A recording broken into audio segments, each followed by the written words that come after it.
సంస్థాగత ఎన్నికలపై రీఫోకస్ చేస్తోంది రాష్ట్ర బీజేపీ. అసెంబ్లీ, పార్లమెంటు సమావేశాల తర్వాత తిరిగి సమీక్షా సమావేశాలు మొదలుపెట్టింది. బీజేపీ రాష్ట్ర కార్యాలయంలో జిల్లాల వారీగా బూత్, మండల కమిటీ అధ్యక్షుల ఎన్నికలపై సమీక్ష చేస్తున్నారు బీజేపీ రాష్ట్ర ఇన్ఛార్జి సునీల్ బన్సల్. ఇవాళ ఆదిలాబాద్, ఆసిఫాబాద్, మంచిర్యాల జిల్లాలపై సమీక్ష చేపట్టారు బన్సల్. రేపు ఎమ్మెల్యేలు, ఎంపీలతో సమావేశం కానున్నారు. సంక్రాంతి నాటికి జిల్లా అధ్యక్షుల ఎన్నికలు పూర్తి చేయాలని నిర్ణయం తీసుకున్నట్టు తెలుస్తోంది. అందుకు అనుగుణంగా ప్రజాప్రతినిధులు స్థానికంగా దృష్టి పెట్టాలని దిశానిర్దేశం చేస్తున్నారు బన్సల్. జనవరి చివరి నాటికి రాష్ట్ర బీజేపీ అధ్యక్షుడిని ఎన్నుకోవాలని భావిస్తున్నారు బీజేపీ నేతలు. మరింత సమాచారం విజయ్ అందిస్తారు. విజయ్, బీజేపీ స్టేట్ ఆఫీస్లో బన్సల్ మీటింగ్ కు సంబంధించిన అప్డేట్స్ ఏంటి? శ్రవంతి, బీజేపీ రాష్ట్ర కార్యాలయంలో తెలంగాణ రాష్ట్ర ఇన్ఛార్జ్ సునీల్ బన్సాల్, కేంద్ర మంత్రి కిషన్ రెడ్డి అధ్యక్షతన కీలక సమావేశం అయితే జరుగుతున్నది. ముఖ్యంగా రాష్ట్ర అధ్యక్ష ఎంపిక ప్రక్రియను బీజేపీ స్పీడప్ చేసింది. మొన్నటి వరకు పార్లమెంటు సమావేశాలు ఉండడం, ఇతర రాష్ట్రాల్లో ఎన్నికలు ఉండడంతో పార్లమెంటు సమావేశాలు ముగిసిన తర్వాత బీజేపీ తెలంగాణ ఇన్ఛార్జ్ సునీల్ బన్సాల్ ఈరోజు రావడం జరిగింది. ఇప్పటికే సమావేశం స్టార్ట్ అయ్యి కూడా దాదాపు 2 గంటల పైన అవుతున్నది. దీంట్లో జిల్లా అధ్యక్షులు, స్థానిక సంస్థలు, సంస్థాగత ఎన్నికలపైన ప్రధానంగా బీజేపీ ఫోకస్ పెట్టింది. ఈరోజు ఈ సమావేశంలో అన్ని జిల్లాలకు సంబంధించి, ముఖ్యంగా ఆదిలాబాద్ కానీ, మెదక్ కానీ, కరీంనగర్ కానీ అన్ని జిల్లాలకు సంబంధించినటువంటి అధ్యక్షుల ఎంపిక పైన కీలకమైనటువంటి చర్చ జరుగుతున్నది. ఎందుకంటే జనవరి సంక్రాంతి, ఇప్పుడు వచ్చే సంక్రాంతి లోపల జిల్లా అధ్యక్షుల నియామకం పూర్తయితే వెంటనే జనవరి ఎండింగ్ కల్లా రాష్ట్ర అధ్యక్షుని నియమించాలని చెప్పి బీజేపీ కేంద్ర నాయకత్వం కూడా భావిస్తున్న తరుణంలో పలు కీలక సమావేశం, అంటే ఈరోజు రేపు కూడా కీలకమైనటువంటి సమావేశాలు బీజేపీ రాష్ట్ర కార్యాలయంలో జరగనున్నాయి. ఇప్పటికే సమావేశానికి సంబంధించి కూడా బూత్ కమిటీలు, మండల కమిటీలు, సంస్థాగత ఎన్నికలు, దీంతో పాటు ఎమ్మెల్సీకి సంబంధించినటువంటి ఆల్రెడీ ఎమ్మెల్సీల నియామకానికి సంబంధించి జాతీయ నాయకత్వానికి కూడా రాష్ట్ర నాయకత్వం ఇప్పటికే పలు పేర్లను కూడా పంపించింది. జాతీయ నాయకత్వం కూడా పరిశీలించింది. ఇవాళ దానిపైన కూడా సునీల్ బన్సాల్ రాష్ట్ర నాయకత్వంతో చర్చిస్తున్నారు.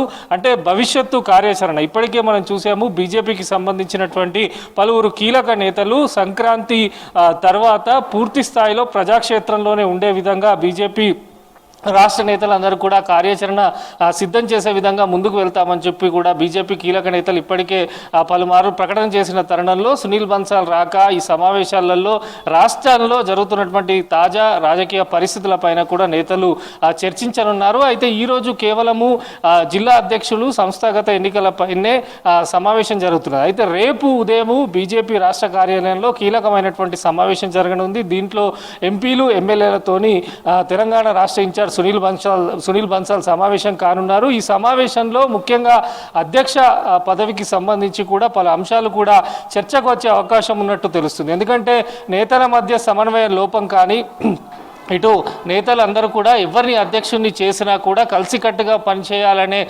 దిశానిర్దేశం కూడా సునీల్ బన్సాల్ రాష్ట్ర నేతలకు ఇచ్చే అవకాశం ఉన్నట్టు కూడా చర్చ జరుగుతున్నది. రేపు ఉదయం 9 గంటలకు బీజేపీ ఎంపీలు, ఎమ్మెల్యేలతోని సునీల్ బన్సాల్ కూడా సమావేశం నిర్వహిస్తున్నారు. ఇటు సంస్థాగత, స్థానిక ఎన్నికలతో పాటు ఎమ్మెల్సీ, అదేవిధంగా రాష్ట్ర అధ్యక్ష ఎన్నికకు సంబంధించి కీలక పరిణామాలకు సంబంధించినటువంటి సమావేశాలు అయితే 2 రోజులు జరగనున్నాయి. ఇప్పటికే బీజేపీకి సంబంధించి మెంబర్షిప్కి సంబంధించి కూడా 40 లక్షల మెంబర్షిప్ రాష్ట్ర వ్యాప్తంగా బీజేపీకి కావడంతో రాష్ట్ర నేతలు కలిసికట్టుగా పనిచేస్తే రాష్ట్రంలో అధికారంలోకి రావడం ఖాయమంటూ కూడా బీజేపీ నేతలందరూ కూడా చెప్తున్న సిచ్యువేషన్లో నేతల మధ్య ముఖ్యంగా గ్యాప్ తగ్గిస్తే వచ్చే ఎన్నికల్లో ఇటు స్థానిక సంస్థలు కానీ, సంస్థాగత ఎన్నికలు, ఇటు వార్డు మెంబర్ కానీ, జెడ్పీటీసీ, ఎంపీటీసీ ఈ ఎన్నికలలో బీజేపీ పార్టీ బలోపేతం కావాలంటే నేతలందరూ కూడా కలిసికట్టుగా పనిచేయాలని చెప్పి కూడా సునీల్ బన్సాల్ దిశానిర్దేశం చేయనున్నారు. ముఖ్యంగా రాష్ట్ర అధ్యక్షునికి సంబంధించి కూడా ఇప్పటికే పలువురు పేర్లు వినిపిస్తున్న తరుణంలో ఎవరికి అధ్యక్ష పదవి ఇచ్చినా కానీ నేతలు ఒకరిపైన ఒకరు నేరుగా ఆరోపణలు చేసుకోవడం, ఇట్లాంటి గ్యాప్ లేకుండా చెక్ పెట్టాలని చెప్పి కూడా సునీల్ బన్సాల్ రేపటి సమావేశంలో ఎంపీ, ఎమ్మెల్యేలతో చర్చించే అవకాశం ఉన్నట్టు కూడా తెలుస్తుంది. మొత్తంగా కూడా రాష్ట్రంలో ప్రత్యేకమైనటువంటి ప్రణాళిక సిద్ధం చేసుకొని వచ్చే అన్ని ఎన్నికలలో పార్టీ బలోపేతం చేసే విధంగానైతే బీజేపీ సమావేశాలు నిర్వహించింది. ఈరోజు రేపటితో పాటు మళ్ళీ సంక్రాంతి తర్వాత కూడా రాష్ట్ర వ్యాప్తంగా కూడా ప్రజల మధ్యలో ఉండే విధంగా ప్రత్యేక ప్రణాళికలను, ఎందుకంటే కాంగ్రెస్ అధికారంలోకి వచ్చి సంవత్సరం గడిచింది కనుక ఈ సంవత్సర పాలనకు సంబంధించి ఇప్పటికే అనేక వైఫల్యాలపైన బీజేపీ మొన్ననే రీసెంట్గా బహిరంగ సభలు ర్యాలీలు నిర్వహించింది. ఈ తర్వాత వచ్చే సంక్రాంతి తర్వాత కూడా పూర్తి స్థాయిలో ప్రజల మధ్యలో ఉండేగా ప్రత్యేకమైనటువంటి ఫోకస్ ప్రణాళికను సిద్ధం చేసే విధంగా పార్టీ అయితే అడుగులేస్తుందని చెప్పొచ్చు. ముఖ్యంగా కీలకమైనటువంటి రేపటి సమావేశం అనంతరం పార్టీ నేతలు ఏ రకంగా స్పందిస్తారు, ఎటువంటిగా ముందరికి వెళ్తారు, జనవరిలో కొత్త అధ్యక్షుడు రాబోతున్నాడు కనుక ఇప్పటికే అసెంబ్లీ కూడా పలువురు నేతలు మీడియాతో చిట్చాట్ చేసిన తరుణంలో అధ్యక్ష ఎంపిక ప్రక్రియ పూర్తయింది. అధ్యక్షుని పేరు కూడా పలువురు నేతలకు కేంద్ర నాయకత్వం చెప్పిందనే విధంగా కామెంట్స్ చేయడంతో రేపు సునీల్ బన్సాల్ పలు కీలక అంశాలపైన అయితే నేతలతో చర్చించే అవకాశం ఉన్నట్టయితే తెలుస్తుంది. శ్రవంతి.